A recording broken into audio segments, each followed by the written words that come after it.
sore Pak. Selamat sore Bu Indri ya. Ben ya Bu Iya, ya. Ya, baik. Langsung aja Bu ya. Nanti jika azan maghrib kita break dulu ya. baik Pak. Eh,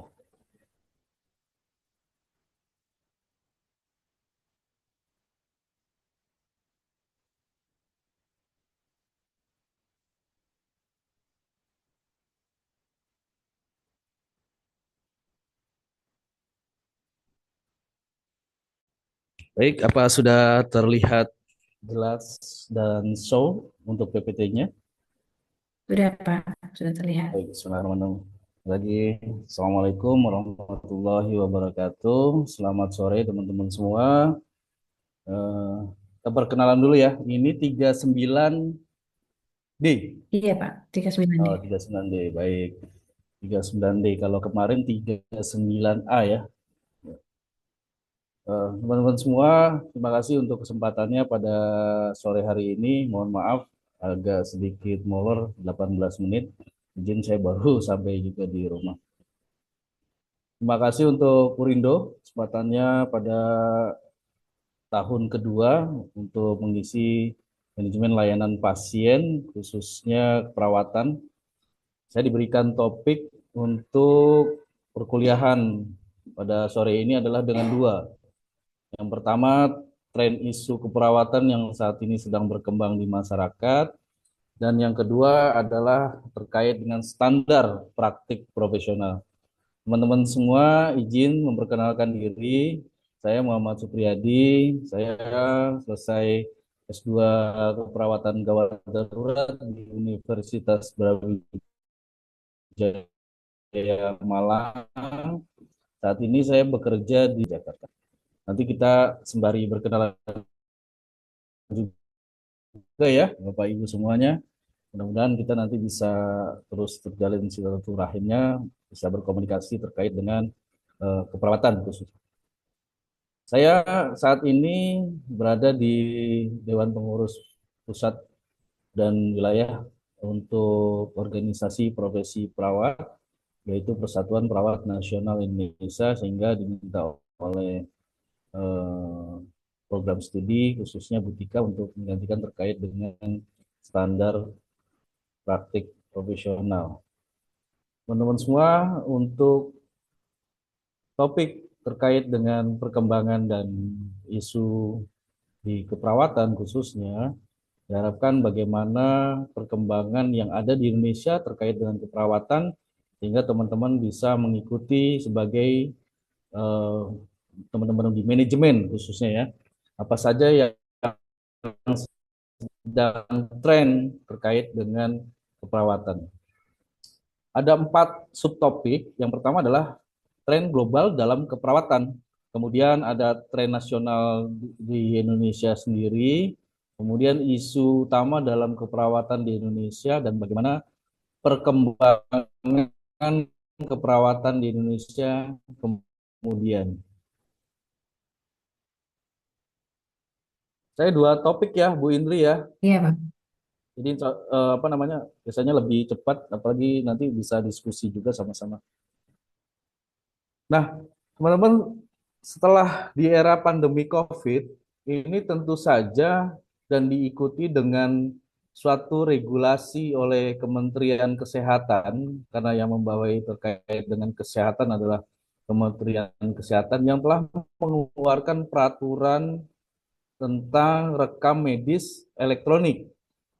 Dan di era COVID juga semua dibatasi oleh jarak tentunya. Nah, sehingga inovasi-inovasi teknologi baik digital dan telemedicine semuanya sudah bermunculan. Kita kenal ada beberapa vendor seperti kayak Halodoc, terus dan lain-lainnya. Teman-teman bisa melakukan telekonsultasi. Bahkan saat ini di dunia kesehatan semakin banyak vendor-vendor terkait dengan rekam medis elektronik.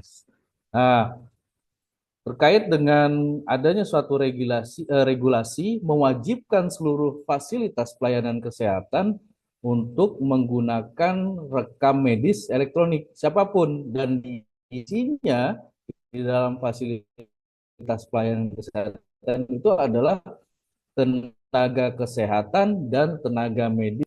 Nah, bicara tentang rekam medis dan digitalisasi, tentunya bagaimana perkembangan teknologi di dalam keperawatan juga diikuti dengan berbagai macam teknologi digital. Bahkan di dunia pendidikan ini sudah bermunculan bagaimana memasang infus dengan apa namanya metode VR gitu ya, sehingga teman-teman bisa melihat secara visualnya untuk anatomi manusia dan dipraktekkan untuk perkembangan bagaimana melakukan suatu tindakan. Nah, kemudian ada beberapa juga terkait dengan perkembangan trennya sudah menggunakan telemedicine. Jadi antara pasien dengan pemberi layanan kesehatan seperti kayak dokter, mereka sudah berinteraksinya menggunakan teknologi digital. Mereka telekonsultasi melalui via video gitu ya. Terus kemudian bagaimana berinteraksi dengan pasiennya oleh tenaga medis dan tenaga kesehatan. Nah, kemudian semua untuk kegiatan baik tindakan, semuanya perawatan juga memang sudah kita kenal dulu sudah berdasarkan pada evidence based practice, sehingga dalam melakukan suatu tindakan ini sudah diikuti dengan kaji-kaji penelitian-penelitian yang dikembangkan oleh para riset-riset di kesehatan. Dan ini semua berdasarkan bukti ketika kenapa harus menggunakan kompres dengan air biasa, tidak lagi dengan menggunakan es atau tidak lagi menggunakan air hangat seperti itu. Dan ini tentunya juga diikuti dengan penelitian-penelitian yang dilakukan oleh teman-teman di dunia kesehatan. Juga tidak menutup kemungkinan Bapak Ibu semua juga mengadakan suatu riset, penelitian yang di akhir-akhir perkuliahan, mungkin ada bagaimana mencapai perawatan berbasis bukti apa saja apa atau ada perkembangan secara keilmuan yang memang sudah ada eh, listen learn-nya, kemudian bagaimana pengalaman daripada merawat pasien, tentu hal ini juga dikaji berdasarkan pada bukti-bukti. Kemudian perkembangan selanjutnya adalah secara global. Kita kenal dulu dari pergeseran dari perawatan pengobatan, sekarang berubah kepada tindakan pencegahan dan promotif. Bahkan di kita juga di Indonesia lebih menggiatkan pada layanan primer, teman-teman di kesehatan khususnya di puskesmas sudah lebih menggeliat ini dibandingkan dengan teman-teman di rumah sakit. Kemudian bagaimana peningkatan keterampilan lintas profesi ini sudah juga mulai dikembangkan secara kolaborasi antar disiplin atau interdisiplin. Baik bagaimana dokter, apoteker, psikolog, dan tenaga kesehatan lainnya saat ini sudah menggunakan pengembangan kompetensi dan keterampilan. Kalau kita kenal dari Kementerian Kesehatan di Ditjen Mutunya sudah mengeluarkan satu teknologi berupa LMS atau Learning Management System, kita kenal dengan pelataran satu sehat. Nah, ini semua profesi sudah mengikuti kegiatan-kegiatan baik pelatihan, peningkatan kompetensi, keterampilan, semua sudah menggunakan pelataran sehat yang dikeluarkan oleh Ditjen Mutu Nakes yang ada di Kementerian Kesehatan. Bahkan teman-teman profesi perawat khususnya ketika dia mengambil satu keahlian, keterampilan, contoh saya ambil dialisis, mereka sudah harus meningkatkan kompetensinya menjadi perawat dialisis dan disertifikasi oleh Certified Body Person yang dikeluarkan oleh profesinya itu sendiri. Contohnya seperti itu. Kemudian di Indonesia bagaimana? Tentunya hal ini juga berdampak erat pengaruhnya terhadap perkembangan dan kesadaran daripada masyarakat terkait dengan peningkatan kesehatannya dan harapan-harapan daripada masyarakat tentunya ingin juga sama memperbaiki kesehatannya, akan sadar tentang bagaimana perilaku dan gaya hidup sehat tentunya ini berdampak juga kepada tuntutan masyarakat terhadap perawat. Bagaimana memberikan pelayanan asuhan keperawatannya tentunya diikuti dengan peningkatan keterampilan. Masyarakat sekarang di era saat ini, Bapak Ibu yang ada di layanan tentunya dengan adanya media sosial, nah ini juga ada tuntutan-tuntutan terhadap mutu layanan yang harus kita kejar. Maka di dalam manajemen layanan pasien tentunya bagaimana memberikan pengalaman terhadap pasien sehingga berasa nyaman, aman, dan terlayani khususnya ketika masuk di fasilitas kesehatan tempat Bapak Ibu bekerja. Nah, ini tentu juga harus diimbangi bagaimana peningkatan komunikasi, kompetensi, dan seterusnya. Juga di Indonesia terkenal dengan trennya saat ini adalah pertumbuhan rumah sakit dan fasilitas kesehatan yang semakin hari banyak bertambah, gitu kan. Kemudian ada klinik-klinik swasta, rumah sakit swasta, bahkan banyak sekali layanan jasa khususnya yang berbasis di komunitas seperti apa untuk layanan lansia, home care, gitu kan, ada home care nursing. Nah, ini banyak sekali yang membuka praktik-praktik seperti itu. Kemudian perkembangan di Indonesia terkait dengan profesi keperawatan dilihat daripada gendernya itu sendiri. Kalau kita dulu kenalnya dengan orang yang mengambil profesi perawat itu adalah dengan jenis kelamin perempuan atau wanita. Tapi saat ini juga hampir sama ketika jumlah perawat pria meningkat. Contohnya saya adalah seorang perawat laki-laki gitu kan. Jadi stigma bahwa keperawatan adalah profesi khusus untuk wanita sudah tidak ada lagi. Jadi semuanya sehingga setara. Bahkan yang tadinya perawat ambulans atau driver ambulans itu kebanyakan adalah laki-laki, sekarang sudah juga ada teman-teman perawat perempuan yang mengemudikan ambulans. Bapak Ibu yang posisinya ada di Jakarta terkenal dengan PK3-nya, Pusat Krisis dan Kegawat Daruratan Provinsi DKI Jakarta. Ini juga sudah banyak kita lihat di jalan-jalan itu ambulans-ambulans dikemudikan oleh teman-teman perempuan, gitu kan. Bahkan mereka tanya yang menangani pada saat situasi emergensi di prahospital. Nah, ini juga ada kesetaraan ya, tentunya tidak ada lagi perbedaan siapa yang mengemudikan ambulans harus laki-laki, tidak seperti itu juga. Jadi sekalian imbang. Kemudian di keperawatan itu sendiri peningkatan di pendidikannya apa?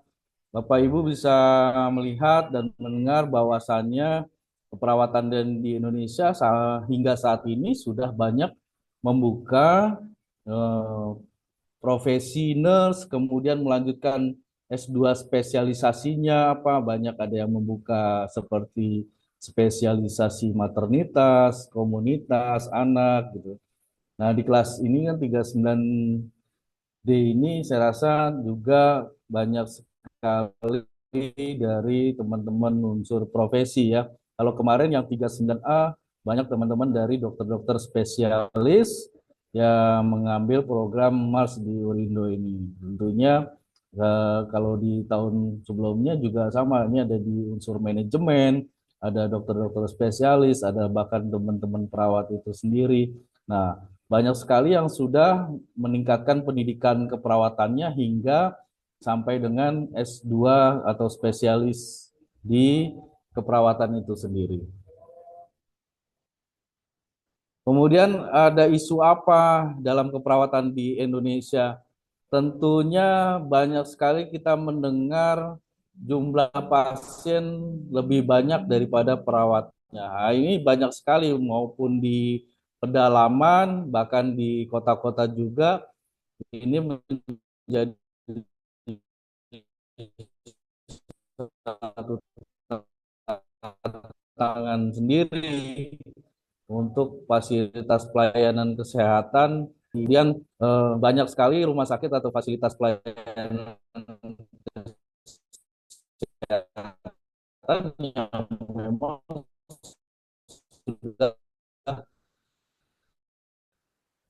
terakreditasi standar nasional dengan statusnya.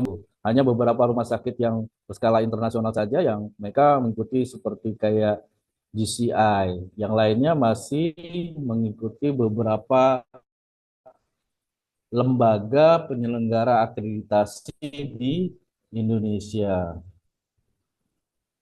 Kemudian isu yang paling menarik dan sampai saat ini laporan setiap tahunnya terkait dengan tunjangan hari raya, bahkan gaji rendah, kurangnya penghargaan terhadap profesi perawatan ini, mana perjuangan teman-teman di profesi, mereka mengeluarkan suatu standar upah gitu kan. Tentu ini berkaitan kembali lagi kepada kebijakan daripada manajemen fasilitas pelayanan kesehatan, ada kebijakan kebijakan pemerintah tentunya. Bahkan ada beberapa di daerah teman-teman yang diperawat yang sebagai tenaga harian lepas itu atau urunan teman-teman yang pegawai negeri atau ASN. Kemudian bagaimana tentunya bukan hanya perawat saja, tetapi seluruh tenaga kesehatan pada waktu eranya pandemi COVID, kita sudah siap di dalam situasi krisis apapun. Karena memang kalau kita bicara tentang krisis, tentu di Indonesia kalau banyak orang luar negeri yang belajar tentang kebencanaan di Indonesia. Karena kalau kita lihat, bahkan saya pernah mendengar dari kawan-kawan di penanggulangan bencana, Indonesia ini adalah supermarketnya bencana. Jadi bencana apa saja ada dan banyak yang belajar terkait dengan penanggulangan dan bagaimana menghadapi krisis bencana. Dan ini juga bagaimana kesiapan dari teman-teman tenaga kesehatan, khususnya perawat, di dalam menghadapi krisis kesehatan. Kemudian bagaimana prediksi perkembangan keperawatan di Indonesia ke depannya, tentu tidak sampai berhenti di sini ketika peraturan Menteri Kesehatan terkait dengan rekam medis elektronik, tetapi di luar sana di Indonesia pun juga sudah banyak yang menggunakan AI dan bahkan Kementerian Kesehatan sendiri sudah memanfaatkan big data dengan apa? Dengan satu sehatnya. Jadi ketika pasien berobat di rumah sakit A, selesai perawatan sampai dengan pemulangan, bahkan sampai dengan terapinya, ini bisa dilihat oleh rumah sakit B. Tentunya ini juga diimbangi dengan apa? Dengan keamanan data tentunya. Dan ini juga diikuti dengan persetujuan daripada pasien itu sendiri. Jadi Bapak Ibu yang ada di mutu layanan, yang ada di manajemen layanan nantinya, bahkan yang saat ini memang sudah diposisikan sebagai manajer di pelayanan kesehatan, tetap harus memperhatikan bagaimana pemanfaatan teknologi ini sendiri berdampak positif terhadap rumah sakit atau fasilitas pelayanan kesehatan dan memberikan keamanan kepada teman-teman pasiennya itu sendiri, pasiennya itu sendiri.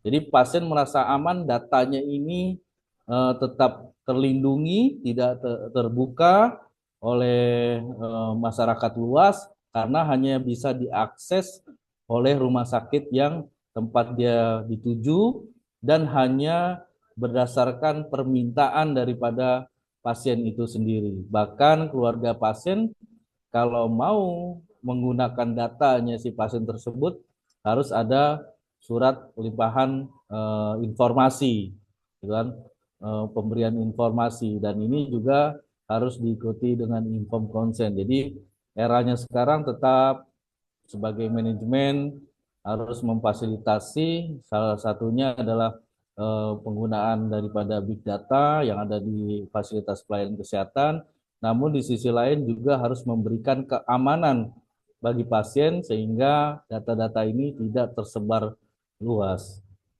Kemudian tadi saya sampaikan bagaimana pendidikan di keperawatan ini terus berkembang sehingga banyak bermunculan pendidikan-pendidikan keperawatan di Indonesia ini sudah membuka beberapa perawat spesialis-spesialis.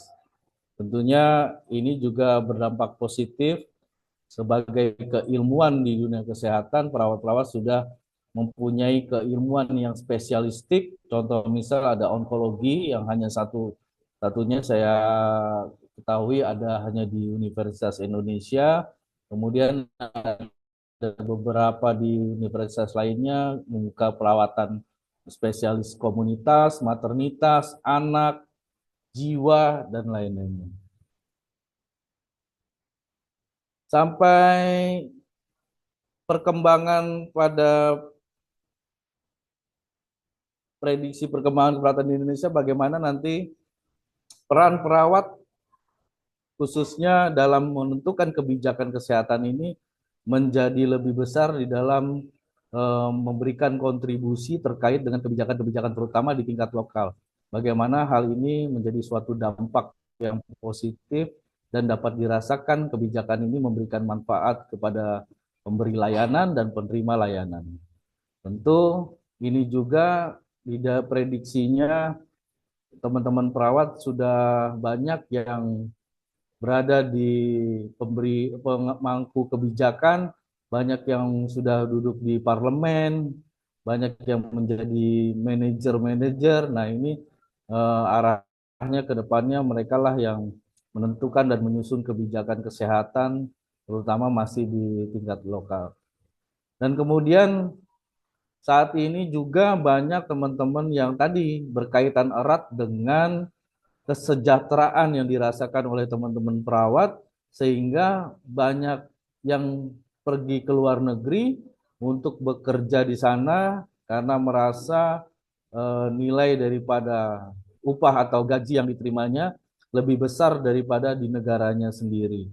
Bahkan bagaimana pendidikannya juga lebih baik dibandingkan dengan yang ada di negaranya sendiri. Hal ini beberapa profesi merasakan hal demikian sehingga mereka berangkat ke luar negeri untuk mencari daripada peningkatan kesejahteraan dan pendidikan. Tentu kita lihat banyak yang mengambil pendidikan S2 di luar negeri, S3 di luar negeri, bahkan ada yang bekerja sampai ke Belanda, Jepang, kemudian di Saudi, seperti itu.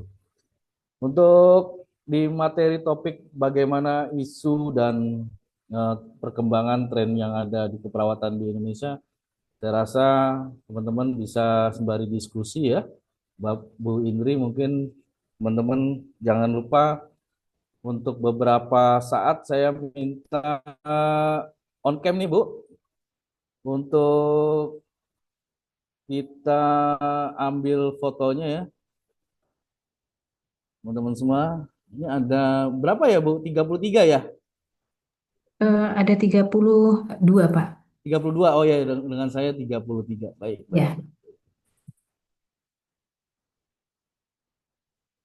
Ini siapa ya yang namanya ini boleh di rename treatment MK Bangga, Bangga ya? Itu memang namanya Oh, memang ya namanya ya. Oke, baik, baik. Mohon maaf. Ibu atau Bapak? Bapak, Pak. Bapak ya. Baik, Bapak. Bapak. Panggilannya apa ya? Pak Kabanga ya? Yang kami tahu sih treatment, Mas treatment. Oh, Mas Trimat. Baik. Ini belum belum muncul soalnya nih. Belum muncul ya. Belum. Tadi sempat izin sebentar katanya Pak eh, Oh, baik. keluar sebentar ya. Itu Oke, awal oke. tadi. Saya ambil gambarnya dulu ya, Bapak Ibu ya. Tolong diperlihatkan wajahnya.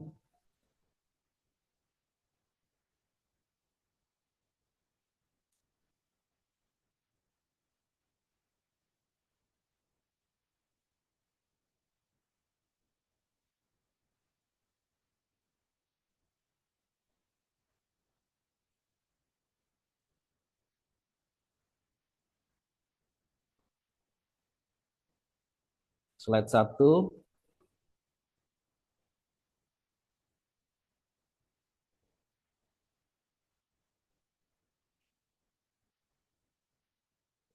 Slide 2 bersiap.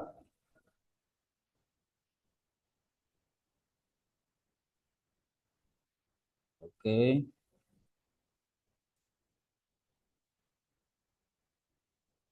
Silakan kalau ada yang mau didiskusikan pada materi pertama terkait dengan perkembangan tren isu, barangkali Pak Sihombing sudah bersiap-siap, Pak Masri.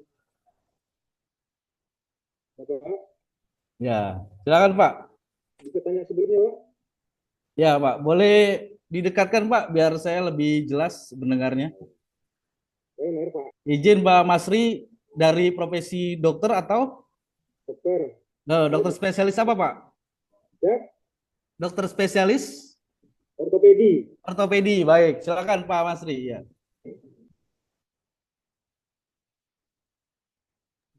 Baik. Sebelumnya saya pengen tanya dulu, Pak. Di bahu kanannya itu ada dua itu apa artinya, Pak? Saya belum berganti Pak, baru nyampe rumah ini Pak. Itu apa? Jabatan atau golongan itu, Pak?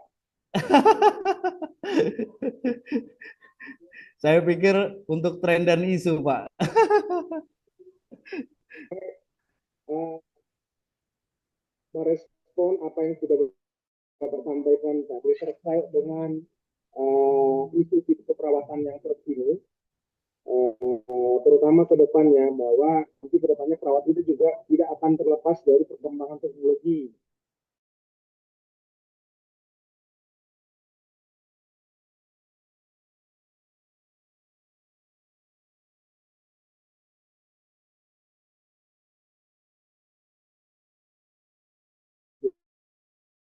Eh,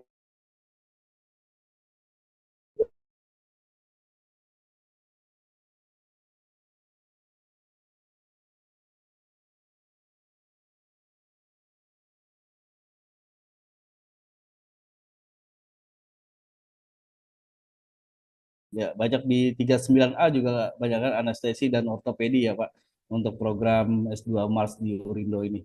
Jadi memang saya sepakat Pak Masri terkait dengan eh, arah daripada tren dan isu peningkatan teknologi, teman-teman di profesi perawat juga ini sudah harus melek dan berkolaborasi dengan teman-teman tenaga.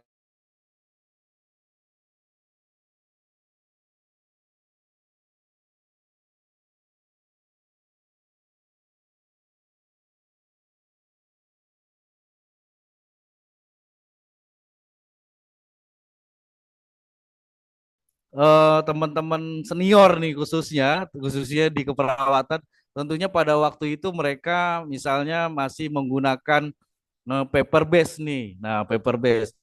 Sehingga pada saat rumah sakit sudah disiapkan dengan digitalisasinya, bahkan ada beberapa yang megang mouse-nya aja gemetar ya gitu ya, megang mouse-nya saja gemetar.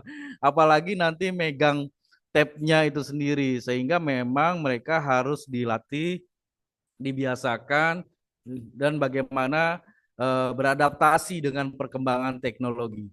Tapi pada teman-teman di dunia kesehatan, saya rasa saat ini sudah tidak asing lagi karena mereka sudah terbiasa dengan jet-jetnya sendiri, bagaimana mereka menggunakan device Android, iPhone gitu kan. Dan itu semuanya kan juga teknologi. Dan bahkan mereka sekarang dalam pemenuhan satuan kredit profesi, mereka sudah harus mengikuti kegiatan-kegiatan di pelataran sehat dan ini kan sudah digitalisasi gitu kan. Jadi memang sudah harus beradaptasi. Apalagi teman-teman di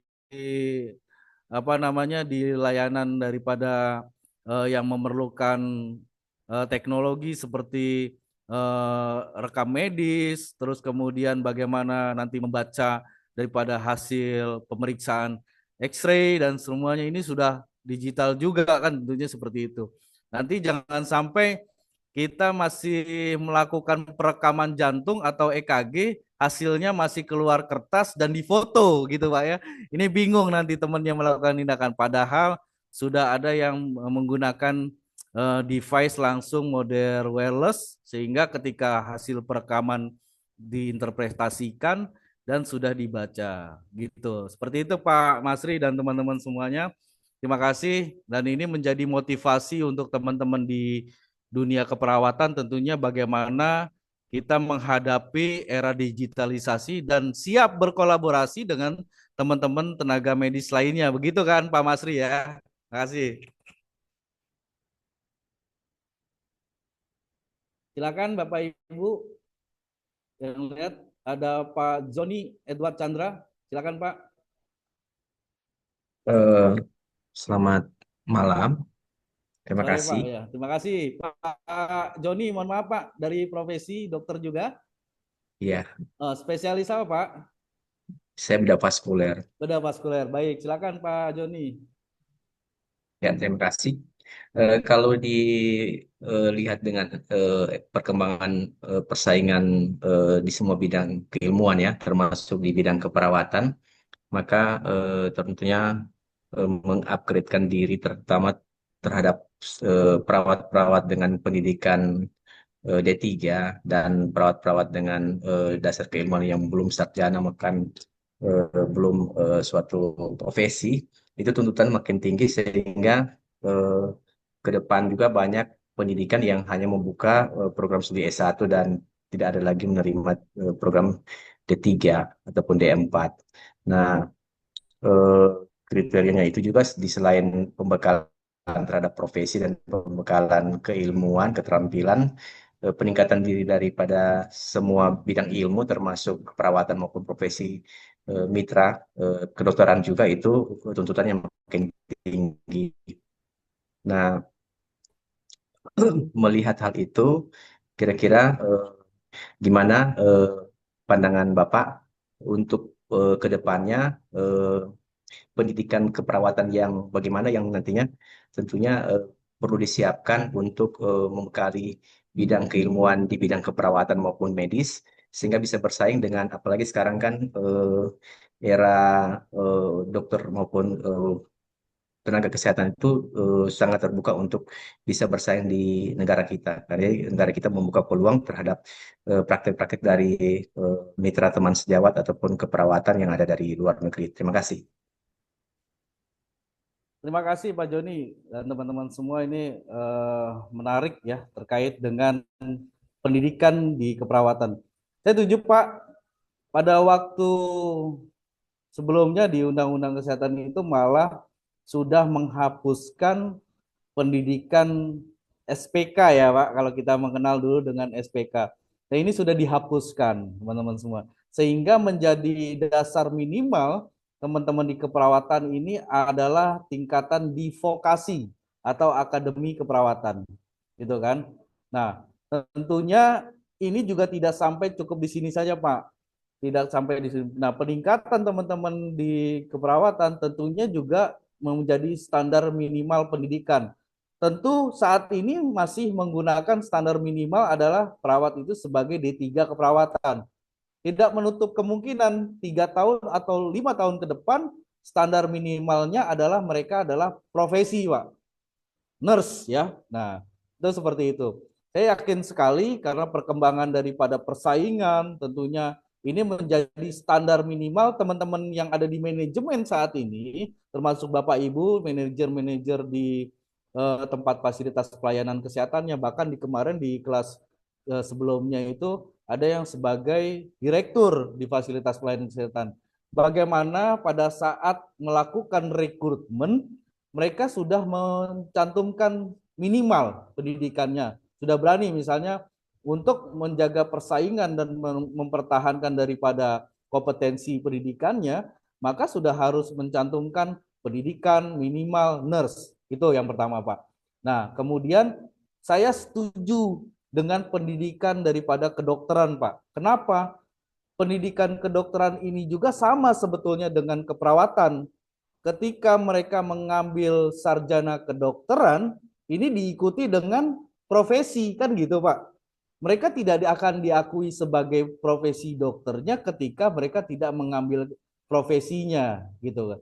Nah, tetapi di kedokteran ini sudah diikat Pak, diwajibkan ketika dia mengambil sarjana kedokteran, maka dia harus melanjutkan ke profesi. Nah, ini saat ini berbeda dengan teman-teman di keperawatan, di pendidikan keperawatan.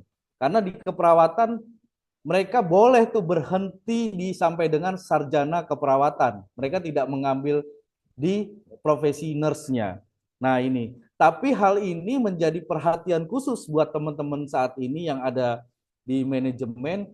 Tidak diizinkan mereka yang belum mengambil profesi berada di layanan keperawatan langsung touch atau bersentuhan dengan pasien. Kenapa? Karena mereka bukan profesinya dan mereka tidak memiliki surat tanda registrasi sebagai seorang perawat yang berlatar belakang profesi nurse. Mereka baru hanya menyelesaikan akademiknya, sama seperti halnya dokter baru menyelesaikan sarjana kedokterannya. Nah, bagaimana tadi tanggapannya mengarah ke depannya? Saya setuju bahwa profesi itu menjadi satu hal, satu kesatuan dan diwajibkan. Jadi kalau perawat mau mengambil menjadi seorang profesi perawat, dia harus mengambil sarjana keperawatan dan langsung diikuti oleh dengan profesi nurse-nya. Sama seperti halnya dokter. Jadi sarjana kedokterannya tidak nempel kan Pak di gelarnya, tapi langsung bunyi di depannya ketika mereka menyelesaikan dokternya, profesi dokternya gitu. Jadi baru dia dapat gelar dokter. Begitu juga teman-teman yang mengambil spesialisnya.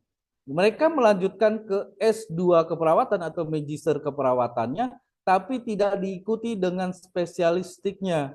Contoh misal, Bapak mengambil S2 kedokteran, tapi kan harus diikuti dengan profesi spesialis gitu kan. Nah, di keperawatan pun sama, mereka masih bisa mengambil S2 keperawatan, magister keperawatan, tapi tidak diikuti dengan spesialisnya. Nah, harapan saya pun demikian sama. Jadi ketika mereka mau mengambil spesialisnya, maka harus dikunci juga. Dia mengambil akademik S2-nya, harus diikuti dengan profesinya atau residensinya, seperti itu. Saya setuju. Nah, bagaimana dunia pendidikan ini menjadi kesiapan kita bersama, tentunya nanti di manajemen juga akan mengunci kalau dia memang bukan menjadi standar kebutuhan profesi, jangan diterima Pak. Ketika dia hanya di 3 keperawatan ini jangan diterima, tapi ambil nurse. Ini satu lagi Pak, diskusi yang menarik di kelas sebelumnya adalah ketika Bapak sebagai manajer atau seorang pimpinan di fasilitas pelayanan kesehatan mau membuka layanan dialisis Pak, ya, atau membuka layanan critical care, taruhlah di ICU gitu kan, atau menambah layanan di HD dialisis tadi itu. Nah, tentunya ketika membuka satu unit layanan harus diikuti dengan kesiapan SDM-nya. Bapak merekrut. Nah, cantumkan di situ Pak, selain daripada pendidikannya adalah minimal nurse, maka harus memiliki sertifikasi keahlian dialisis yang dikeluarkan oleh siapa? Oleh, kalau kita kenal dulu saat ini adalah kolegium ya, atau Ikatan Perawat Dialisis Indonesia. Karena hal ini menjadi satu syarat ketika Bapak Ibu, saya berikan contoh membuka layanan dialisis, mereka harus mengajukan izinnya disertai dengan apa? Dengan rekomendasi Penepri, dengan rekomendasi daripada yang lain-lain. Dan gitu, seperti itu ya Pak Joni ya, peningkatannya seperti itu. Bapak Ibu izin kita break dulu karena azan maghrib sudah berkumandang. Nanti kita lanjutkan sekitar 10 sampai dengan 15 menit ke depan ya, barangkali seperti itu. Setuju ya? Setuju, Pak. Terima Baik, kasih terima Pak. kasih. Ya, terima kasih Pak Joni dan Pak Masri diskusinya. Nanti sembari menunggu teman-teman yang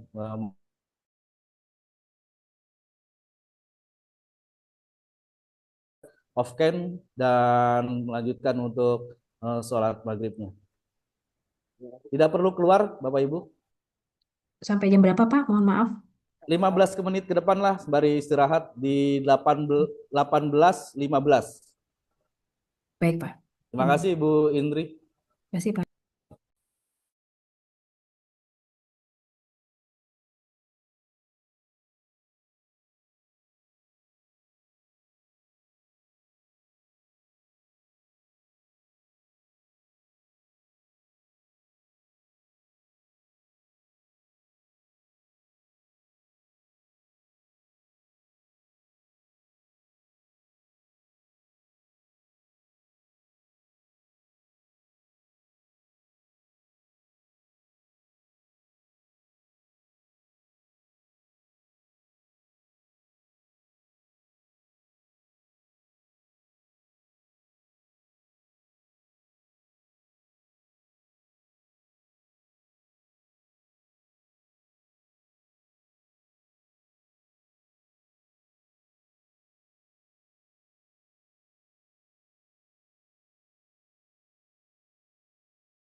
So, kita mulai kembali ya.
Baik, kita mulai kembali lanjutkan pada topik yang pertama terkait dengan tren dan isu. Baik menunggu teman-teman yang lain. Tadi harusnya ada 33 ya. Ada 2 orang yang mungkin terlempar sinyal. So. Oh, ini sudah masuk ke penugasan. Mungkin sebelum penugasan ada yang mau didiskusikan kembali tadi. Tadi mungkin masih ada belum bertanya-tanya, kemudian ada dapat apa namanya ilham gitu kan, mau bertanya atau ada yang mau didiskusikan atau terkait dengan pengalaman. Bapak Ibu, nanti filenya akan saya kirim di dalam Google Classroom, termasuk dengan presensi kehadiran. Kemudian nanti ada penugasan-penugasan dan petunjuknya juga sudah saya masukkan selain daripada di slide sini. Penugasan mandiri untuk terkait dengan tren dan isu keperawatan di Indonesia, bagaimana nanti Bapak Ibu menganalisis isu keperawatan di Indonesia dan prediksi perkembangannya selain daripada yang tadi saya sampaikan, atau bisa juga lebih mendalam dan berdasarkan daripada pengalaman di lapangan, bagaimana terkait dengan contoh misalnya di sini utamanya adalah kekurangan ketenagaan di keperawatan, atau bagaimana terkait dengan pendidikan di keperawatan yang saat ini, kemudian dikaitkan dengan peran Bapak Ibu sebagai manajer di pelayanan kesehatan, isu-isunya seperti apa, terus bagaimana latar belakangnya hal itu bisa Bapak Ibu ambil, terus dampaknya terhadap pelayanan apa, misalnya tadi persaingan dengan era perkembangan, tetapi pendidikannya belum memiliki standar minimal sehingga daya saing, kompetensi ini masih rendah seperti itu. Dan ini bagaimana ke depannya nanti 5 sampai 10 tahun isunya seperti apa, bahkan mungkin ada rekomendasi yang Bapak Ibu dapatkan dari literatur-literatur yang ada di jurnal, artikel, seperti itu. Dan kemudian waktunya ini seperti dari kelas sebelumnya adalah 1 minggu, artinya Rabu minggu depan baru bisa saya tutup terkait dengan penugasan-penugasan tersebut untuk di 39D barangkali seperti itu. Silakan, ada yang mau ditanyakan? Pak Romzi, Hairullah, Pak Romzi, Hairullah. Baik, Monggo. Pak. Ya, silakan.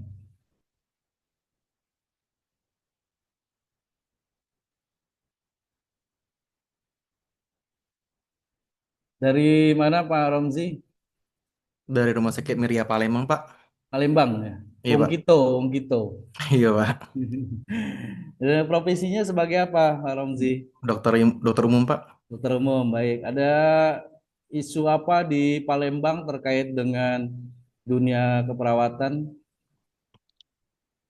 Kalau isu belum ada sih Pak, tapi pengalaman saya di rumah sakit ya Pak, ya, terkait masalah keperawatan, terkait tentang sekolah ya Pak, yang Ya, jenjang yang lebih lanjut. ya. Apalagi ya kita ketahui bahwa Pak ya di rumah sakit saya itu sendiri banyak yang udah senior, sekitar umur 15 sampai 20 tahun yang harusnya mereka kan melakukan pendidikan lebih lanjut ya Pak, seperti Ya. melanjutkan strata 1 ataupun profil nurse-nya itu sendiri. Nah, Ya. namun dari rumah sakit kita kita sebut Caritas Group ya Pak. Caritas Group juga memiliki sebuah universitas. Kita sebenarnya Musti Caritas. Dan mereka sudah diberikan kesempatan untuk sekolah lagi. Namun kebanyakan dari senior-senior keperawatan itu keberatan Pak dengan alasan udah tua, malas untuk untuk melanjutkan studi semacamnya. Ini menjadi sebuah kendala terberat Pak di rumah sakit kita sendiri. Gitu. Kalau dari pertanyaan saya sendiri Pak terkait masalah senior perawat yang tidak mau melanjutkan studinya itu sendiri. Itu gimana Pak kira-kira Pak? Untuk menindaklanjutinya Pak. Ya, baik. Nah, ini pasti pengalaman yang Pak Ramzi alami di Rumah Sakit Palembang. Tentu juga ini menjadi hal yang sama ya di beberapa rumah sakit terkait dengan tadi yang saya sampaikan. Jangankan dia mau melanjutkan pendidikan. Di arah digitalisasi saja masih banyak yang megang mouse ini gemetar gitu kan. Seperti itu. Nah ini. Nah, apa yang menjadi motivasi, karena mungkin ada salah satunya mereka sebentar lagi pensiun kan gitu kan, buat apa melanjutkan pendidikan toh sebentar lagi pensiun. Nah, ini harus juga memang ada yang menjadi motivasi. Di beberapa rumah sakit yang lainnya dia akan ada penjenjangan karirnya. Jadi ketika saat ini misalnya posisinya ada di level, sebagai contoh misal kalau di keperawatan itu adalah sebagai kepala ruangan gitu ya, kepala ruangan. Nah, standar yang diterapkan di eh, tempat misalnya di Pak Ronzi itu, kepala ruangan harus pendidikannya nurse seperti itu. Dan mereka posisinya yang senior-senior ini adalah di sebagai kepala ruangan, tapi pendidikannya belum nurse. Nah, ini harus menjadi pendekatan tersendiri. Bapak Ibu kalau misalnya mau tetap bertahan di nurse apa di kepala ruangan, ya pendidikannya ditingkatkan seperti itu. Tapi kalau misalnya nggak mau, ya ini kembali lagi kepada kesejahteraannya nih. Nah, ini harus diperhatikan karena tentunya leveling daripada dia sebagai perawat pelaksana, ketua tim, kepala ruangan, ini harus menjadi adanya perbedaan juga Pak Ramji. Jangan sampai nanti apa bedanya saya sebagai perawat pelaksana terus sebagai ketua tim, sebagai kepala ruangan, kalau kesejahteraannya saya sama aja. Dan ini juga perlu diingatkan apa perbedaannya yang diterima oleh teman-teman di emergensi dengan dirawat inap. Nah, ini menjadi pola penghitungan teman-teman yang ada saat ini yang mengikuti program S2 Mars ini terkait dengan apa? Dengan bagaimana memanage daripada eh, remunerasi atau keuangan yang diperoleh oleh sebuah profesi gitu kan. Jangan sampai nanti ada persamaan dengan jumlah pasien yang diterima dilayani di satu ruangan dengan jumlah layanan yang ada di tempat lain yang sedikit, ini ada persamaan kan, ada irian tuh ya kan, Irian, Papua, Banten gitu kan. Jadi hal-hal yang seperti ngiri itu, jadi jangan sampai muncul seperti itu. Dan bagaimana strateginya ini diterapkan juga di beberapa rumah sakit. Mereka memang kalau mau bertahan dengan posisi yang saat ini, mereka harus meningkatkan. Bahkan di pemerintah itu sudah menerapkan tidak ada lagi SPK misalnya gitu kan. Nah, maka itu menjadi suatu kebijakan, semua harus meningkatkan berlomba-lomba menjadi D3 gitu. Nah, di tempat yang tadi saya sampaikan, pada saat proses perekrutmen juga sudah harus dibatasi. Nah, terlanjur dengan teman-teman yang sudah bekerja, senior, segala macam.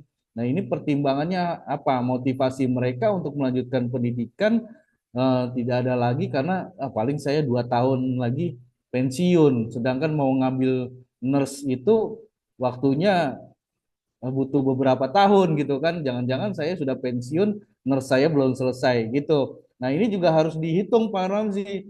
Ketika dia diwajibkan untuk mengambil peningkatan pendidikan, apakah dia masih ada di fasilitas pelayanan kesehatan tadi? Jangan sampai dia mengambil profesi nurse, ternyata dia sudah pensiun. Kasihan juga kan, tidak ada untuk membayar seperti itu. Dan nanti dia berharap tentunya ketika dia melanjutkan pendidikan, dia ada di posisi yang saat ini masih terus bekerja seperti itu. Nah, ini menjadi pertimbangan-pertimbangan sendiri, dan kalau di tempat saya itu saya tidak merekrut untuk yang baru, misalnya yang nurse, saya tidak merekrut, tetapi saya mengambil peningkatan pendidikan dan dari D3 silakan melanjutkan ke nurse-nya, kami akan sesuaikan dengan gajinya dan take home pay-nya lain-lain seperti itu. Nah, ini menjadi motivasi tersendiri ketika teman-teman yang masih apa namanya, waktunya untuk pensiun ini masih panjang, dia akan berpikir 2 kali. Kenapa? Karena ini masalah dapur juga nanti ujungnya. Jadi ada motivasi untuk peningkatan. Tapi kalau misalnya tadi disampaikan beberapa tahun ke depan nurse-nya belum selesai tapi dia sudah pensiun, ya sudah, dia ditempatkan di posisi yang apa namanya, eh, lebih kompetensinya ini minimal lah seperti itu. Ya Pak Ramzi ya, mungkin diskusinya terkait dengan bagaimana peningkatan pendidikan terhadap perawat-perawat yang senior yang sebentar lagi pensiun. Ya udah, itu pertimbangan tersendiri Pak. Kalau misalnya kita paksakan dia, ternyata nurse-nya itu sudah waktunya dia pensiun, ya janganlah, kasihan nanti kan dia pensiun belum selesai, pensiun tapi profesi nurse-nya belum selesai. Gitu ya barangkali ya. Tapi kalau waktunya masih panjang, nah itu perlu ditimbangkan oleh manajemen untuk motivasinya, levelingnya itu apa, di downgrade atau bagaimana. Bahkan di beberapa rumah sakit tadi juga sama, ada yang pembiayaan Pak dari tempatnya bekerja itu dipinjamin sih, bukannya dibiayakan tapi dipinjami, nanti dipotong oleh gajinya seperti itu. Gitu ya Pak Ramzi dan teman-teman lagi yang lainnya Pak Ramzi.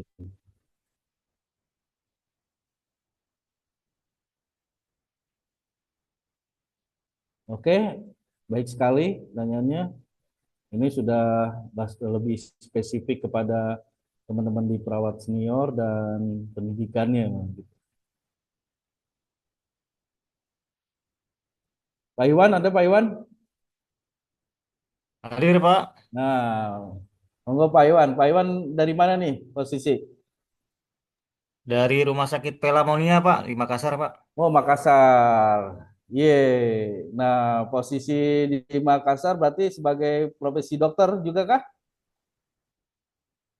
Saya elektromedik, Pak. Oh, elektromedik. Baik, baik. Apa kaitannya nanti teman-teman di manajemen dan di elektromedik bagaimana menyikapi daripada isu terkini dengan keperawatan, penggunaan alatnya nih, jangan sampai nanti alatnya tidak ada peningkatan kompetensi, malah banyak yang rusak Pak ya gitu ya.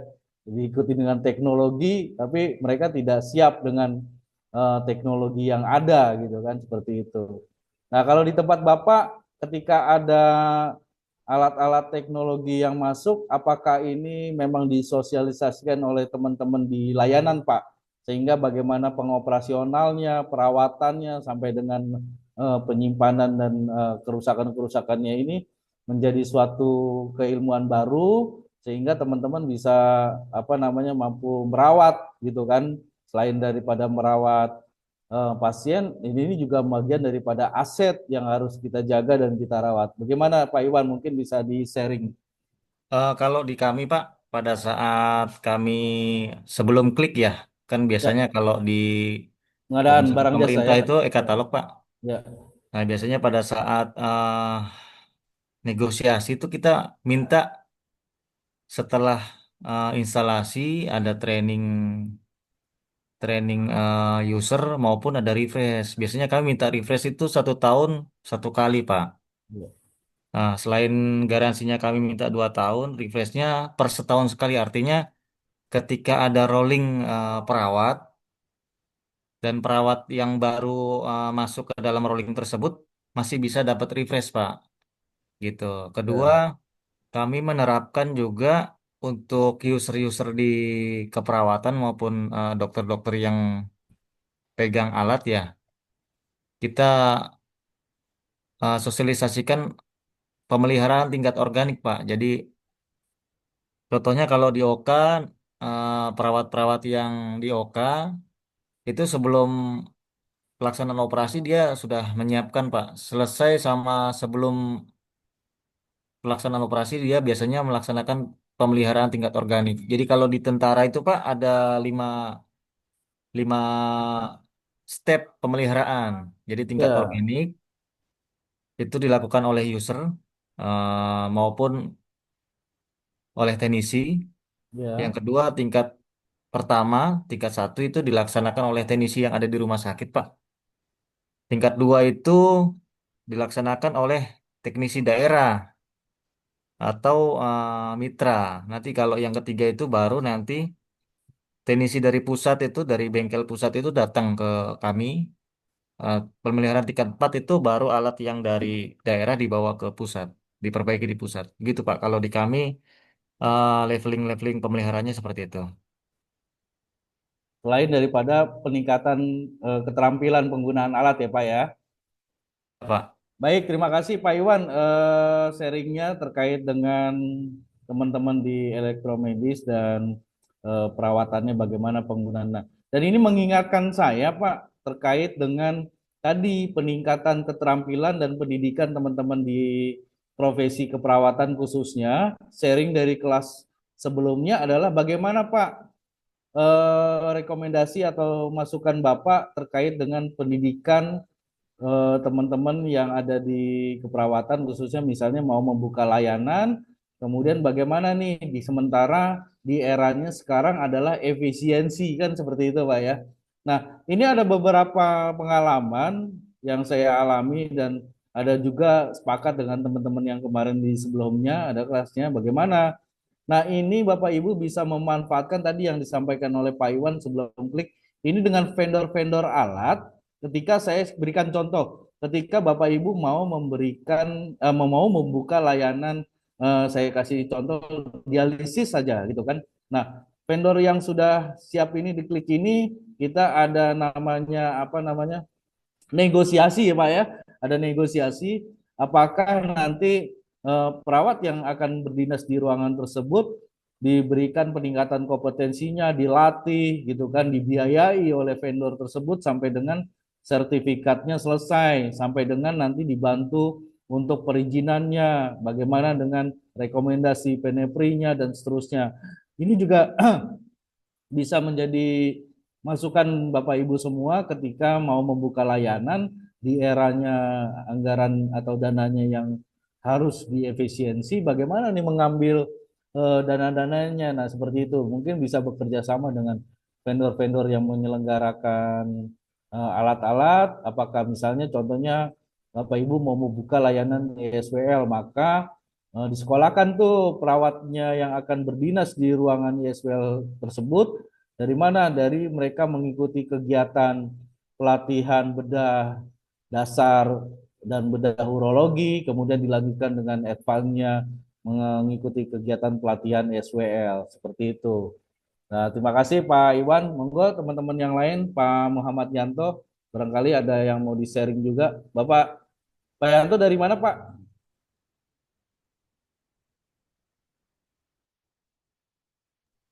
Ya, Pak. Saya dari Batam, Pak. Dari Batam, ya Pak. Profesi Pak? Dokter, Pak. Dokter Dokter, umum di dokter umum ya. eh, Mungkin ada yang mau di-share Pak di Rumah Sakit Batam yang tempat Bapak bekerja terkait dengan apa namanya teman-teman di keperawatan, trennya di sana, bagaimana dengan pendidikan, pelayanannya, kompetensi dan seterusnya mungkin bisa di-share tadi yang disampaikan oleh Pak Iwan dalam mengelola apa namanya alat-alat dan bagaimana. Mungkin boleh Pak, silakan Pak Yanto, kita diskusi saja. ya, makasih Pak Supriyadi.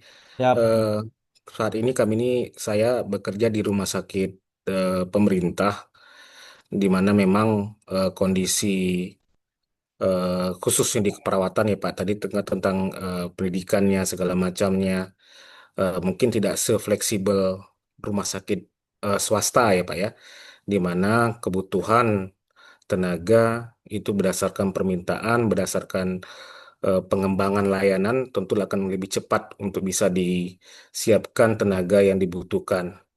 Ini hambatan kami, Pak, karena fleksibilitasnya tidak sama dengan rumah sakit swasta. Yang kedua, untuk pembinaan, peningkatan keterampilan keperawatan khususnya di unit-unit khusus yang membutuhkan keterampilan khusus, tentunya ini harus diprogram, Pak. Jadi Ya, kami bisa juga di tahun yang sama, tiba-tiba kita mau ada ini, mau siapkan ini, tiba-tiba kita siapkan perawatnya untuk tenaga. Misalnya untuk kami sudah menyiapkan eh, operasi bedah jantung terbuka di rumah sakit kami. Ini sedikit agak mangkrak karena tadi itu eh, untuk pengiriman tenaga khususnya keperawatan kita butuh perfusi, perawat perfusi segala macam. Ini perlu dianggarkan dan ini juga prioritas juga untuk misalnya kami ini di bawah BP Batam, eh, suatu badan pemerintah yang disiapkan oleh pemerintah pusat untuk membangun kota Batam. Jadi eh, core bisnisnya itu investasi. Jadi kalau misalnya rumah sakit ini tidak kedua lah tibanya mereka untuk itu. Kalau misalnya untuk mengembangkan ini, jadi akhirnya terdelay lah. Jadi akhirnya kami juga untuk pengembangan keperawatan yang harus dianggarkan di awal tahun, kadang-kadang yang dimintakan senominal sekian 100%, 50% kadang-kadang yang kami dapatkan. Sehingga ini juga menjadi masalah buat kami untuk meningkatkan eh, pendidikan berkelanjutan untuk teman-teman keperawatan. Tapi kami berusaha untuk menseleksi lagi dengan teman-teman di komite keperawatan, membantu untuk bisa memberikan rekomendasi terhadap siapa-siapa saja nih yang memang dibutuhkan untuk meningkatkan keterampilan ya bertahap lah. Itu yang kami lakukan sekarang di rumah sakit kami, Pak. Begitu, Pak, dari saya, Pak. terima kasih Pak Yanto sharingnya untuk di rumah sakit di Batam ya Pak ya, terkait dengan peningkatan. Mungkin cara yang tadi apakah sudah digunakan Pak terkait dengan apa namanya kita ada kontribusi dari vendor untuk menyekolahkan atau melakukan diklat pendidikan gitu kan, karena saya juga di rumah sakit pemerintahan ya Pak ya. Jadi memang pada saat kita nanti mengadakan suatu apa namanya buka layanan, terus di situ ada pembelian alat, mereka harus berkontribusi tadi melatih dan mengirimkan tenaga kesehatannya ke lembaga pendidikan, kontribusinya sebagai mengirim untuk pelatihan seperti itu. Nah, mungkin sudah ada negosiasi terkait dengan kontribusi vendor-vendor alat, obat dan seterusnya itu untuk terpenuhi itu Pak. Jangan sampai nanti memang jadi mangkrak ya gitu.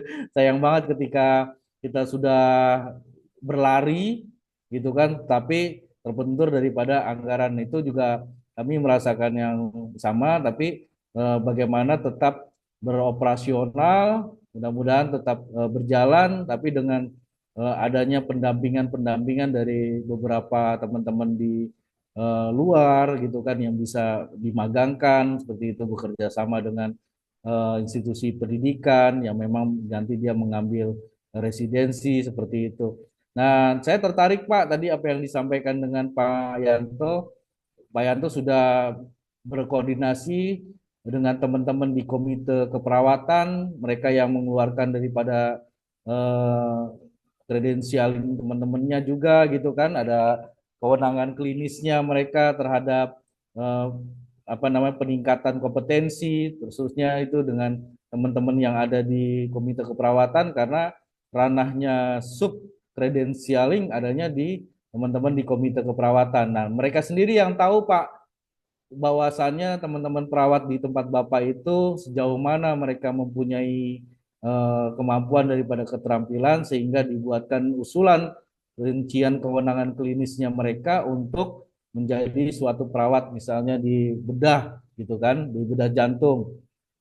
Nah, siapa saja yang dapat direkomendasikan dan siapa saja yang dapat menjadi prioritas untuk dikirim ke tempat pendidikan. Ini adalah langkah yang baik sekali, Pak. Jadi tidak melepas daripada tiga pilar, yaitu komite keperawatan, bidang keperawatan, dan SDM-nya tentunya seperti itu. Dan ini adalah langkah yang saling melengkapi. Jadi Bapak ketika membutuhkan teman-teman di medik, tenaga medis, maka Bapak menggandeng teman-teman di komite medik seperti itu ya dengan eh, kepala bidang pelayanan medisnya. Jadi seperti itu. Dan ini mereka yang punya apa namanya pasukan, jadi lebih tahu. Terima kasih Pak Yanto, sharingnya mungkin menjadi pengalaman Izin tersendiri buat Bapak. Siap menambahkan Pak, Pak, tadi yang siap. tadi Pak sampaikan mengenai vendor alat, Ya, alat baru siap. kita kita beli misalnya kan pasti ESWL atau segala Ya, macamnya itu ya, ya. pasti mereka ada dapat bantuan pendidikan untuk pelatihan alat-alat baru tadi, Pak. Ya, siap. Itu sudah jalan di kita. Yang kedua, untuk sponsorship, Pak. Kalau Ya, sponsorship obat segala macam, yang tentunya itu kita juga harus memenuhi regulasi juga, Pak. Jangan sampai nanti itu menjadi gratifikasi ke depannya. betul, betul. Jadi kami untuk itu melibatkan juga komite keperawatan, subkomite kredensial. Misalnya ada sponsorship yang masuk ke direktur, tetap harus ke direktur. Ya, Nanti melalui direktur akan meminta pertimbangan rekomendasi dari subkomite keperawatan, khususnya subkomite kredensial, untuk memberikan rekomendasi pertimbangan, Pak, ya, supaya nanti menjadi lebih objektif, sehingga orang yang ditunjuk nanti tidak menjadi bermasalah ke depannya ya. terkait dengan gratifikasi, karena kita rumah sakit pemerintah nih, Pak. Jadi hasil Betul, betul. rekomendasi tersebut menunjuk si A misalnya yang belum masih mempunyai keterampilan yang kurang segala macam. Nah, kita tunjuk dia lah untuk mendapatkan sponsor seperti itu, Pak. Yang itu yang kita bisa lakukan untuk apa eh, mengatasi kendala-kendala kekurangan anggaran yang kurang fleksibel di rumah sakit pemerintah. Seperti itu, Pak Supayadi. Terima kasih Pak Yanto. Itu juga menarik ya. Jadi dari teman-teman di pemerintahan memang ini sangat hal yang sensitif gitu kan terkait dengan bagaimana sponsorship. Nah, ini juga harus dituangkan juga Pak pada saat negosiasi gitu kan dengan teman-teman di pengadaan barang jasa dengan PPK-nya seperti itu. Ini juga harus dituangkan dan bagaimana nanti ke depannya ketika ditunjuk si perawat ini tersebut dia harus membuatkan juga fakta integritasnya gitu kan, komitmennya seperti apa ketika nanti mereka dilatih dan waktu berapa lama Pak ketika dia sudah mendapatkan sertifikasi dan dia harus sampai selesai daripada kontraknya di rumah sakit tersebut. Jangan sampai dia sudah dibiayai kemudian dia kabur tuh dengan sertifikatnya dengan di tempat yang lebih tinggi gitu ya. Nah, ini menjadi pertimbangan juga teman-teman semua yang ada di manajerial gitu ya, di manajemen. Makasih, barangkali Bapak Ibu masih ada lagi selain kita melanjutkan di topik yang kedua, standar praktik profesional. Saya rasa nggak ada ya, mungkin ikan sepat ikan gabus nih gitu.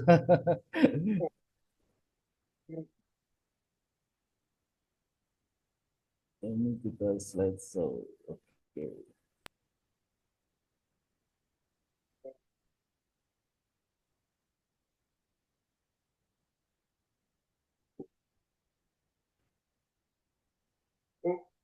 Oke, sudah ya Bapak Ibu semua, untuk topik yang kedua adalah standar praktik keperawatan Indonesia.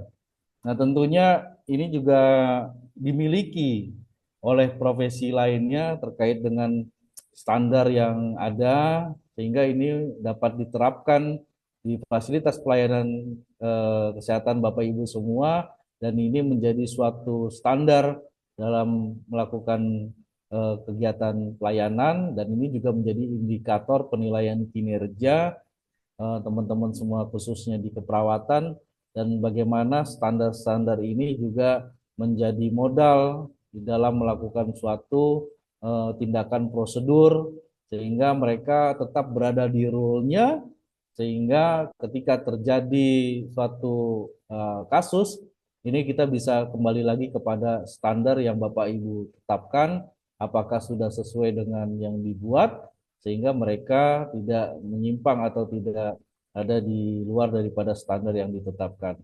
Nah, di organisasi profesi dalam hal ini yang ada di keperawatan, tentunya melalui PPNI pada tahun 2005 ini sudah menyampaikan bahwa standar praktik ini merupakan salah satu perangkat yang diperlukan oleh setiap tenaga profesional.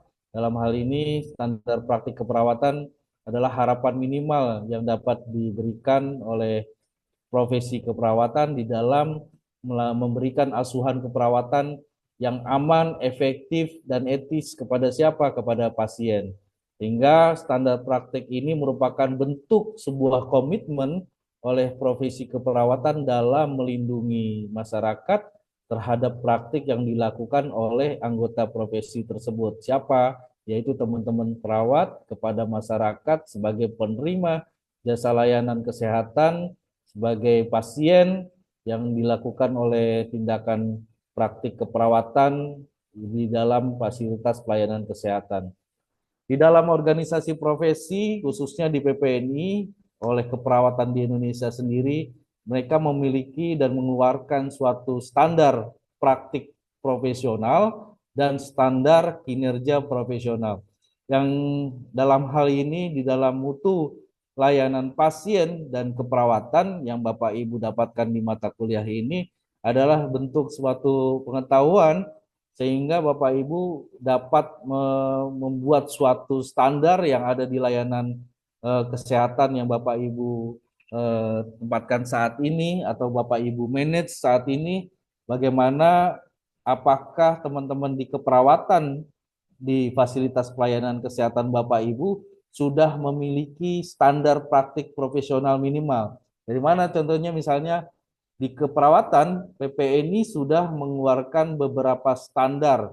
Nah, bicara tentang standar praktik, asuhan keperawatan, dia memiliki nursing proses, baik dari pengkajian, diagnosis keperawatan, perencanaan keperawatan, pelaksanaan atau daripada tindakan keperawatan itu sendiri, dan bagaimana mengevaluasi dari asuhan atau tindakan yang sudah dilakukan. PPNI sudah mengeluarkan sekitar 4 buku standar, yaitu buku standar diagnosis keperawatan Indonesia. Kalau teman-teman di tenaga medis itu kita kenal dengan ICD-9, ICD-10 gitu kan. Nah, di Indonesia teman organisasi profesi khususnya perawatan ini mengeluarkan standar diagnosis keperawatan sebanyak 149 diagnosis keperawatan, dan tentunya diagnosis keperawatan ini adalah masalah-masalah yang dirasakan oleh pasien, bagaimana keluhan-keluhan tersebut dapat dilakukan suatu tindakan baik secara mandiri atau kita kenal dengan namanya OTEK, melalui observasi, terapeutik, edukasi, dan kolaborasi terhadap profesi lainnya, direncanakan melalui standar luaran keperawatan. Kemudian dari luaran yang akan dicapai ini menjadi suatu rencana atau kita keluarkan dalam buku standar intervensi keperawatan Indonesia atau dikenal dengan SIKI. Nah, di dalam melakukan suatu intervensi tentunya ada tindakan-tindakan keperawatan. Dan Bapak Ibu sudah bisa mendapatkan juga nih standar prosedur operasional keperawatan. Dari mana? Dari misalnya dari pintu masuk aja, bagaimana prosedur trias, bagaimana prosedur ketika trias bencana seperti itu. Dan ini prosedur standar ini sudah disiapkan oleh organisasi profesi PPNI ini, hingga teman-teman di fasilitas pelayanan juga harus mengetahui 5 standar tersebut, namun baru 4 standar yang dikeluarkan oleh organisasi profesi. Kemudian standar kinerja profesional, bagaimana menilai seorang profesi perawat itu dilihat daripada 8 standarnya, bagaimana penjaminan mutunya, tadi leveling daripada pendidikannya, tentunya penilaian pendidikan D3 keperawatan atau vokasi akan berbeda penilaiannya dengan teman-teman yang ada di profesi. Sehingga hal ini tidak akan menjadi kesenjangan. Kalau misalnya tadi bilang gitu, nilainya sama, vokasi dengan profesi segitu-gitu aja, buat apa bedanya? Kalau tidak ada bedanya kita meningkatkan pendidikan. Nah, ini menjadi suatu gap juga, jadi demotivasi, sehingga ini juga harus diperhatikan bagaimana Bapak Ibu menerapkan standar pendidikan dan menilai kinerjanya, pemberian kesejahteraannya juga tentu berbeda. Dan bagaimana penilaian kerjanya terhadap apa? Terhadap tadi nursing prosesnya atau asuhan keperawatannya. Bagaimana dia melakukan pengkajian, bagaimana dia menegakkan satu diagnosis, bagaimana dia memutuskan untuk merencanakan suatu intervensi keperawatan, bagaimana dia melakukan tindakan keperawatan, dan ini dinilai kinerjanya secara berkelanjutan dan dilihat oleh semuanya, baik pelaksana dinilai oleh ketua tim, terus ketua tim juga akan pelaksana akan dinilai oleh kepala ruangan, akan dinilai oleh teman sejawatnya, seperti itu, dengan teman satu ruangannya, seperti itu.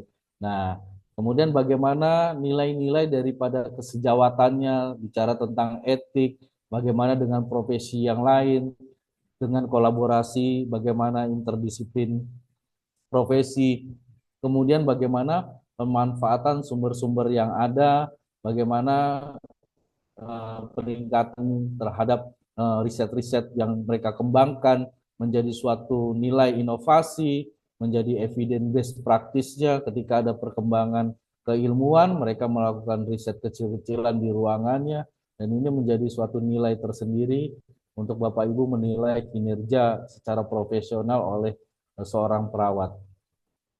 Tadi bicara tentang standar praktik profesional, nursing proses, bicaranya tentang adalah proses asuhan keperawatan, dari bagaimana pengkajian yang Bapak Ibu buat di dalam formulir. Tentunya pengkajian ada di ruang emergensi akan berbeda dengan pengkajian di ruang maternitas, anak, dan seterusnya. Dan ini menjadi pengumpulan data-data tentang status kondisi pasien yang dibuat di dalam keluhan-keluhan pasien, dilihat secara subjektif, objektif, sehingga akan menyeluruh dan akurat untuk menegakkan suatu diagnosis keperawatan berdasarkan pada masalah yang ada, baik itu secara aktual, risiko, dan potensi.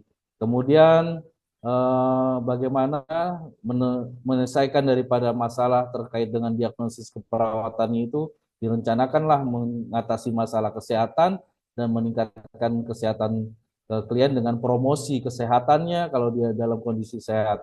Karena bicara diagnosis keperawatan, kita menggunakan 3 diagnosis, yaitu diagnosis aktual, kemudian diagnosis risiko, dan diagnosis promosi.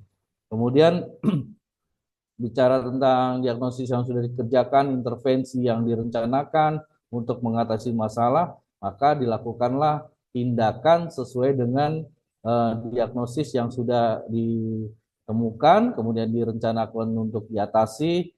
Ada 4 komponen implementasi tindakan yang telah dilakukan dalam rencana asuhan, yaitu tadi observasi, tindakan secara observasi, tindakan secara terapeutik, tindakan secara edukasi, dan kolaborasi.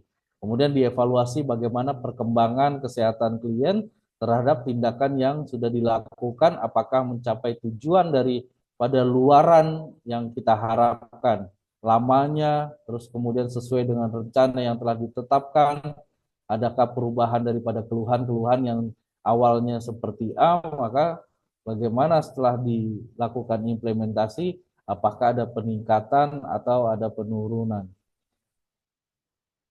Dari 5 proses tadi, PNI selaku organisasi profesi mengeluarkan standar diagnosis keperawatan Indonesia ada saat ini ya Bapak Ibu, ada 149 diagnosis, kemudian diikuti dengan kode penamaan misalnya D.001, nolnya 3 kali dan 1. Ini untuk bicara tentang apa? Diagnosis bersihan jalan napas. Nah, ini sama juga dengan ICD-9 dan ICD-10 yang kita kenal untuk diagnosis medis seperti itu. Kemudian tadi bicara diagnosis setelah ditegakkan, ada luaran yang dicapai atau standar luaran keperawatan sebanyak 137, kemudian ada intervensi yang akan dilakukan sebanyak 588 intervensi, ini dikaitkan dengan diagnosis yang ada. Nah, ini prosedur saat ini sebanyak 379 standar prosedur operasional keperawatan. Tentunya 4 standar ini tidak akan berhenti di sini saja. Teman-teman dari organisasi profesi juga terus melakukan penelitian bagaimana nanti peningkatan terhadap standar-standar yang akan dilakukan, revisi-revisi, penambahan, dan seterusnya. Terus kemudian bicara tentang standar kinerja profesional, penjaminan mutu, pendidikan, penilaian kinerja, kesejawatan, etik, kolaborasi, riset, dan pemanfaatan sumber-sumber. Ini juga menjadi suatu standar. Bapak Ibu bisa melihat ada beberapa juga standar pedoman yang dikeluarkan oleh PPNI di dalam melakukan pendidikan, misalnya tadi pendidikan vokasi, kemudian pendidikan profesi, dan pendidikan spesialisasi. Nah, bagaimana penilaian kinerja dari proses asuhan keperawatan, contoh misal melakukan suatu komunikasi terapeutik, apa yang saja yang dinilai, bagaimana di fase-fase orientasi, apakah si A melakukan salam terapeutik sampai dengan nanti terminasi di evaluasi. Dan ini tadi saya teringat dengan yang disampaikan bahwasanya ada kerjasama dengan teman-teman yang ada di Komite Keperawatan sebagai bagian yang menjaga standarnya, mutunya dijaga oleh siapa? Oleh Komite Keperawatan. Dari mana? Dari 3 sub yang ada di Komite Keperawatan yang menjaga sub ke mutu asuhan, kemudian menjaga etiknya dan disiplin profesinya, kemudian bagaimana menjaga peningkatan pendidikan berkelanjutan melalui kredensialingnya, seperti itu.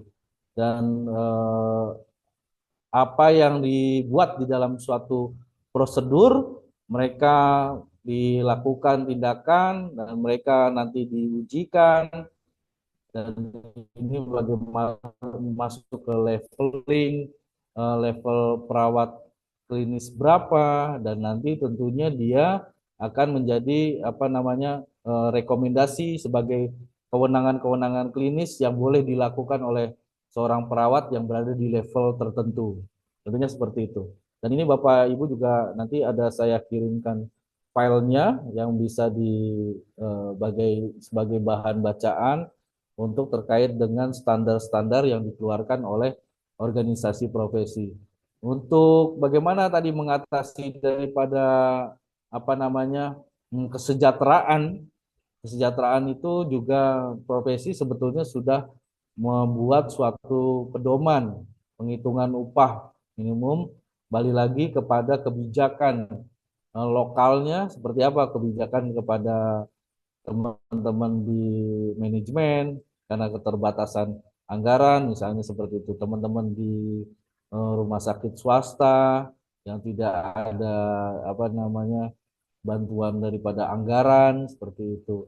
Dan kemudian bagaimana teman-teman ini eh, berbeda-beda masing-masing untuk tingkatan minimum upah minimum provinsinya seperti itu. Saya rasa itu untuk standar praktik profesional yang kita ada standar praktik profesional keperawatan dan kinerja keperawatan, dan ini ada penugasan di akhir bagaimana menganalisis implementasi standar praktik dan kinerja keperawatan, apakah memang ada ketimpangan standar yang sudah ada dengan pada saat di lapangan seperti itu. Nah, Bapak Ibu boleh menganalisisnya, boleh di tempatnya masing-masing, atau melihat daripada referensi-referensi yang ada di salah satu rumah sakit, baik di artikel ataupun di pemberitaan terkait dengan implementasi daripada standar tersebut, apakah ada suatu kendala atau mungkin ada tantangan tersendiri yang diberikan melalui rekomendasi perbaikan, atau bagaimana Bapak Ibu nanti peningkatan kompetensi seorang perawat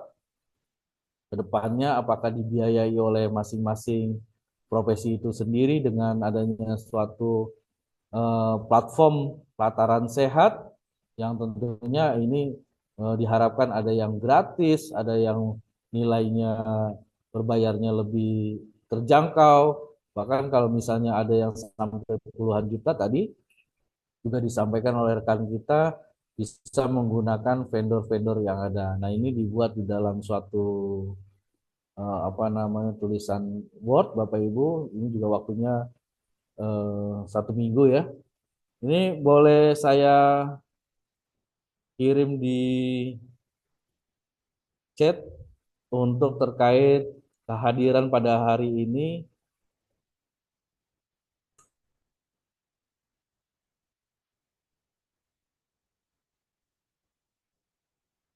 Bapak Ibu berarti mengisinya dua ya, mengisinya dua, absensi kehadiran, presensinya. Yang pertama adalah topik tren dan isu keperawatan, kemudian setelah diisi terus mengisi kembali tentang standar praktik keperawatan di Indonesia.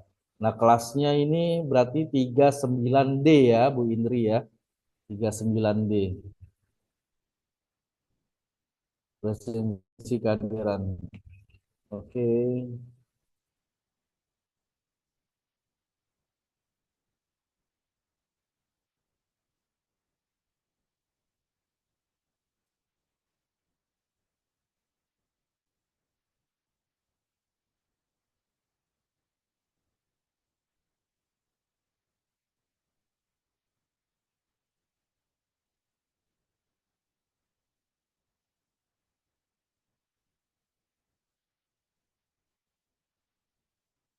Kemudian ini materi yang tadi saya sampaikan, Bapak Ibu bisa menjadi bahan referensi bacaan juga.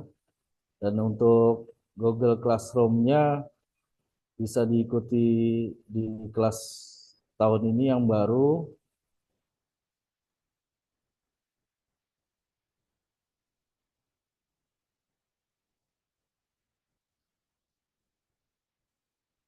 Dia harus sign in dulu menggunakan akun Google Bapak Ibu, nanti baru dia bisa masuk ke dalam kelasnya.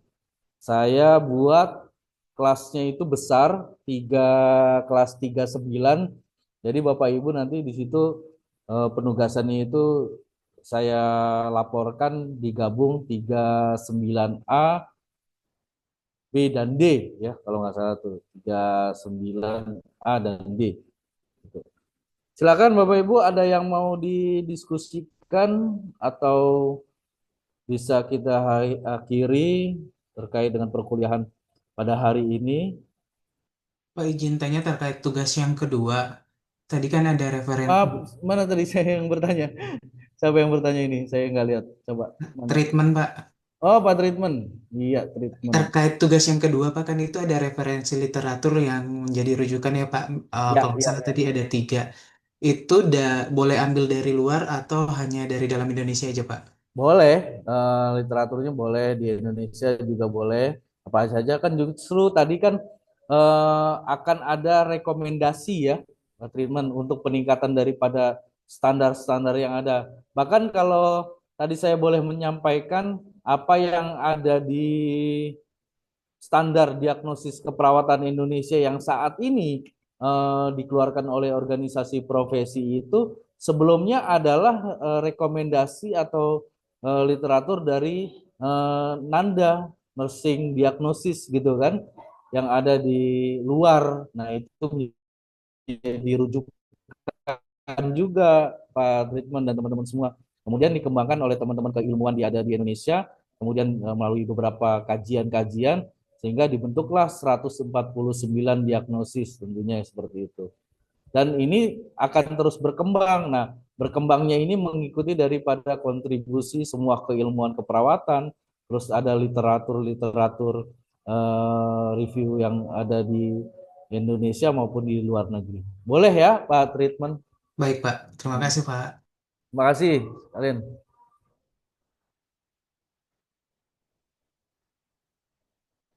Luar biasa pada hari ini, Bu Indri, teman-teman aktif ya, teman aktif diskusinya menarik dan banyak yang baru ya. Iya, Pak.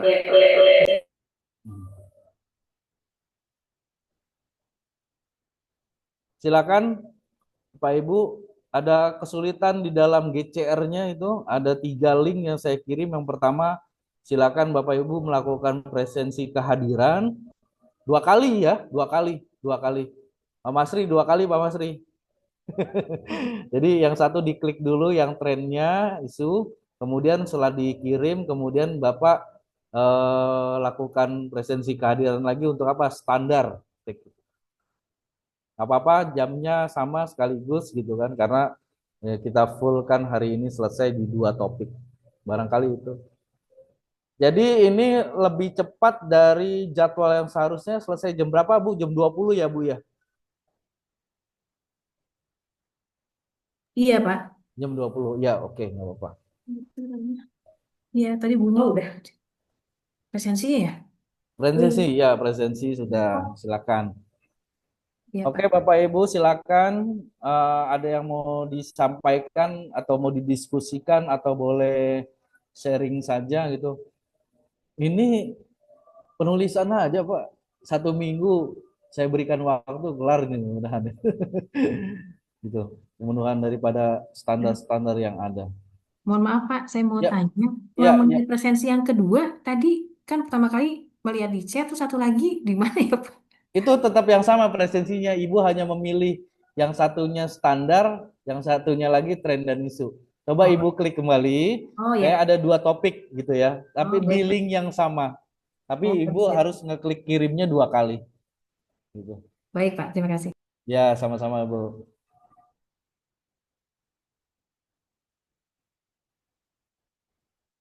Gak usah dipikirin, Dok Yanto. Emang begitu sudah. Kayak Pak Masri itu, tenang ya Pak. Link yang terakhir itu untuk apa, Pak? Google itu? Google itu untuk penugasan Pak. Sebetulnya di situ juga ada materi juga di situ, Bapak bisa download. Tapi saya ringkas juga dengan yang ada di Drive gitu, di link kedua. Nanti penugasan yang ada di materi yang saya kirim itu, Bapak Masri tinggal lihat penugasannya apa, ada di materi di slide-slide terakhir. Kemudian tempat pengumpulannya adanya di situ. Gitu Pak. Boleh bertanya Pak sama Bu Indri nanti. Bu Indri biasanya nanti WA saya juga itu. Nanti ketika teman-teman ada kendala, boleh diskusi. WA-nya terbuka. Baik, Pak. Ya, Izin WA nanti, Pak. silakan Bu. Ya. Terima kasih.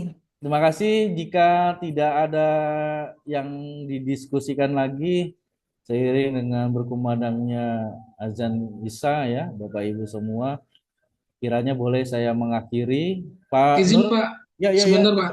Saya ya, mau ya, ya. nanyakan ini kan di yang Google Classroom itu ada 3 materi ya. Itu penugasannya kita pilih salah satu atau semuanya? Pilih salah satu aja. Salah Oh, satu aja ya. tapi kan ada 3 materi ya Pak, 3 Tiga materi. materi. 3 materi, satu isu dan tren kan Pak? Betul, tren dan isu keperawatan. Yang kedua adalah standar kan Pak? Standar sama terakhir ada analisis isu keperawatan juga. Analisis isu keperawatan. Itu Iya. analisis isu keperawatan itu yang di atas Pak penugasannya itu. Oh, gitu. Tren dan Oke, isu oke. kan gitu. Tren dan Oke. isu kan itu masuknya di tren dan isu. Berarti dua-duanya kita ini ya, Pak. Itu Ya, materinya ya. ya betul. Di materinya itu sama. Gimana Pak Baik. treatment? Ada yang mau digaruk-garuk? Bisa lah itu. Tuh Pak Yanto udah senyum-senyum. Baik, Bapak Ibu, boleh nanti bisa melalui Bu Indri, nanti Bu Indri bisa WA ke saya ketika penugasan misalnya tidak bisa mengirim gitu ya Bu ya, atau ada waktunya terlewat lupa gitu kan misalnya itu nanti disampaikan aja Bu Indri ke saya nanti kita coba bantu solusinya seperti apa. Kiranya saya boleh mengakhiri di pertemuan pertama ini ya, tapi kesempatan di tahun kedua oleh teman-teman di Urindo untuk program Marsnya untuk di kelas 39D. Insya Allah ini pertemuan dengan 39D ini pertama dan terakhir kayaknya di MLP manajemen layanan pasien ya untuk topik keperawatan. Kurang lebihnya saya mohon maaf Bapak Ibu semua jika ada penyampaian di dalam perkuliahan pada hari ini ada kata-kata yang tidak berkenan dan kurang di dalam penyampaian, kiranya Bapak Ibu memaafkan saya semua. Dan mudah-mudahan waktu yang sangat cepat ini mengambil daripada sekitar 45 menit yang harusnya saya selesaikan, tapi berhubung materi sudah saya sampaikan dua-duanya, dan Bapak Ibu bisa melanjutkan aktivitas untuk melakukan ibadah sholat isya dan kegiatan-kegiatan lainnya, mungkin Pak Yanto mau berpraktik sore gitu kan atau malam bisa dilakukan. Terima kasih sekali lagi mohon maaf bila taufik wal hidayah. Wassalamualaikum warahmatullahi wabarakatuh. Waalaikumsalam. Salam, terima kasih, Pak. Terima kasih, Waalaikumsalam, Pak. Pak. Selamat kasih, malam. Pak. Selamat malam. Malam. Saya izin langsung live ya Bapak Ibu ya.